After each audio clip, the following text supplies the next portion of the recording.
Sweden में पवित्र कुरान को जलाने के नापाक कृत्य का पूरे विश्व में विरोध किया जा रहा है। ऐसा ही एक विरोध देश के मुंबई शहर में किया गया। पवित्र ग्रंथ जलाए जाने के विरोध में रजा अकेडमी के संस्थापक और आलम इंडिया सुन्नी जमीयत उलमा के उपाध्यक्ष अलहाज मोहम्मद सईद नूरी की अध्यक्षता में एक आपातकालीन बैठक आयोजित की गई। बैठक में सईद नूरी ने अपना गुस्सा व्यक्त करते हुए कहा कि हम पवित्र कुरान का अपमान बर्दाश्त नहीं कर सकते, भले ही हमें इसके लिए अपनी जान कुर्बान करनी पड़े। नूरी ने आगे कहा कि ये स्वीडन में पहला मामला नहीं है, इससे पहले भी ऐसे जघन्य कृत्य किए गए हैं। हम भारत सरकार के माध्यम से स्वीडिश सरकार को चेतावनी देते हैं कि वो जल्द से जल्द मुसलमानों से अपने जघन्य कृत्य के लिए माफ़ी मांगे। अगर वे हमारी बात नहीं मानते तो हम उनके खिलाफ संयुक्त राष्ट्र में मामला दर्ज कराएंगे।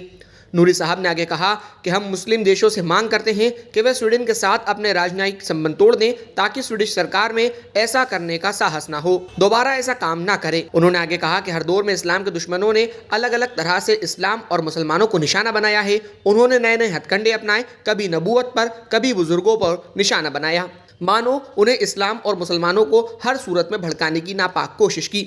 लेकिन मुसलमानों ने सब्र और सहनशीलता का परिचय दिया। इन सब बातों के बावजूद इस्लाम धर्म आज भी कायम है। हम मानते हैं कि ये हमारे लिए परीक्षा के क्षण हैं। हमें कुरान की शिक्षाओं को घर घर फैलाना चाहिए ताकि कुरान की महानता बनी रहे। इस बैठक में अल तखाफा अल सुन्निया केरल के प्रतिनिधि मंडल भी शामिल हुआ। प्रतिनिधि मंडल के महत्वपूर्ण सदस्य डॉक्टर फारूक नईमी ने अपनी भावनाओं को व्यक्त करते हुए कहा कि पूरी दुनिया के मुसलमान स्वीडिश सरकार का विरोध कर रहे हैं। उन्होंने संयुक्त राष्ट्र से स्वीडिश सरकार पर दबाव बनाने का अनुरोध करते हुए कहा कि अल सखाफत सुन्नियत केरल कुरान जलाने की घटना के विरोध में नूरी साहब के पक्ष में खड़े हैं। वहीं मौलाना अमानुल्लाह रजा ने कहा कि हम स्वीडिश सरकार के इस जघन्य कृत्य से बहुत दुखी हैं और उनसे माफी मांगने की मांग करते हैं। कारी अब्दुल रहमान जिया ने कहा कि हम रजा एकेडमी के माध्यम से मुस्लिम देशों से स्वीडन पर पाबंदी की मांग करते हैं। मुफ्ती जहीरुद्दीन नूरानी केरल ने कहा कि इस्लाम के दुश्मनों को मुसलमानों की भावनाओं के साथ खिलवाड़ नहीं करनी चाहिए। पवित्र कुरान को मिटाने वाले खुद मिट गए थे, लेकिन पवित्र कुरान अभी भी उसी स्थिति में है जैसा कि ये 1450 साल पहले था। मौलाना जफरुद्दीन रजवी ने कहा कि रजा एकेडमी के प्रमुख से भारत सरकार को इस मामले से अवगत कराने का अनुरोध किया और भारत सरकार से आग्रह किया कि स्वीडिश सरकार के इस गंदे कृत्य के खिलाफ सख्त कार्रवाई करे। बैठक में भाग लेने वालों में मौलाना खलील रहमान, मौलाना नौशाद आलम मिसबाही, मौलाना मोहम्मद फकी अल कमर सखाफी, हाफिज अब्दुल रशीद सुबहानी, मुफ्ती मोहम्मद उस्मान अशरफ शिदा गोंडवी, हाफिज तौफीक आजमी, मौलाना एजाज अल कमर, काजी वसीमुद्दीन, मौलाना मंजूर नाल सोपारा, हाजी इब्राहिम ताई, कारी निज़ामुद्दीन अशरफी, मौलाना मेहंदी हसन मुतजर, कारी शेख इसराइल अहमद रिजवी, हाफिज मोहम्मद सूफियान सखाफी, गुलाम मुस्तफ़ा समेत कई विद्वान व बुद्धिजीवी मौजूद थे। ये कुरान पाक जो है मानदा नज़र किया गया, आतिश नज़र किया सुन्नी से, आज उसकी मजम्मत के लिए आप लोगों को यहाँ पर बुलवाया गया है और इसके अंदर कुछ हम लोगों को इस सिलसिले में क्या करना चाहिए, इस पर गौर फौज किया जाए।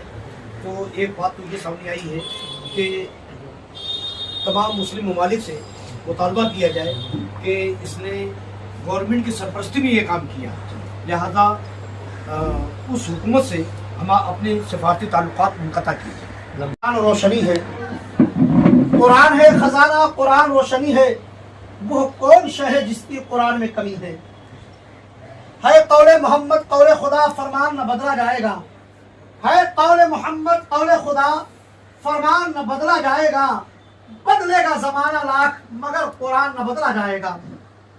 मोहतरम हजरात, कायदे मिल्लत खलीफा हुजूर ताजुश शरिया मुहाफिज़े नामों से रिसालत हजरत अलहाज मोहम्मद सईद नूरी साहब किबला दामा जिल्लहू ने जैसे ही ये रूह फरसा खबर सुनी कि स्वीडन में